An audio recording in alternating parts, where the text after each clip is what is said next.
আসসালামু আলাইকুম। আজকে আপনাদের জন্য নিয়ে আসলাম আর একটি নতুন রেসিপি। এটা হচ্ছে আমার আম্মুর হাতের রেসিপি। তো মুগ ডাল দিয়ে কচু ভুনা রেসিপি। এটা খুবই সহজ এবং খুবই মজাদার একটি রেসিপি।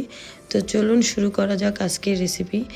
প্রথমে কচুগুলোকে ভালোভাবে কেটে ধুয়ে সিদ্ধ করে নেওয়া হয়েছে। তো আলাদা আলাদা করে সিদ্ধ করা হয়েছে, উপরের অংশ আলাদা, নিচের অংশ আলাদা। 1.5 কাপের মতো মুগ ডাল ভেজে তারপর এক সাইডে রেখে দেওয়া হলো।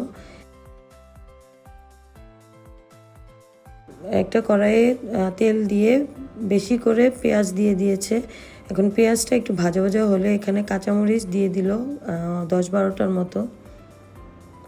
তারপর দিয়ে দিয়েছে তেজপাতা 3-4টা এলাচ আর দারচিনি। তো এগুলো ভালোভাবে ভেজে নিচ্ছে। ভাজা হয়ে গেলে এ পর্যায়ে আদা রসুন বাটা দিয়ে দিল। এখন দিয়ে দিয়েছে হলুদ গুঁড়ো আর পরিমাণ মতো মরিচের গুঁড়ো, লবণ দিয়ে দিয়েছে পরিমাণ মতো। তো এখন এই মশলাগুলো ভালোভাবে কষিয়ে নিবে। অল্প একটু পানি দিয়ে দিয়েছে কষানোর জন্য। তারপর ধুয়ে রাখা মুগ ডালগুলো দিয়ে দিচ্ছে।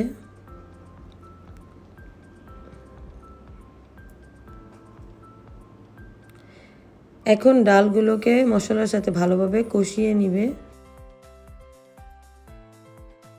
ডালগুলো কষানো হয়ে গেলে এ পর্যায়ে সিদ্ধ করে রাখা কচুগুলো দিয়ে দিচ্ছে। তো প্রথমে উপরের অংশের কচুগুলো দিয়ে দিচ্ছে, এখন নিচের অংশের কচুগুলো ব্লেন্ড করে দিয়ে দিচ্ছে। এখন ভালোভাবে এগুলোকে মিশাতে হবে আর এগুলোকে মিডিয়াম লো আঁচে রান্না করতে হবে। এ পর্যায়ে নাড়াচাড়ার উপরে রাখতে হবে, না হলে পাতিলের নিচে পুড়ে যেতে পারে।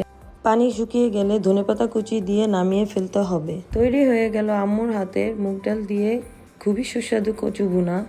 আজকের ভিডিওটি যদি আপনাদের ভালো লেগে থাকে তাহলে অবশ্যই লাইক, কমেন্ট এবং সাবস্ক্রাইব করতে ভুলবেন না। আল্লাহ হাফেজ।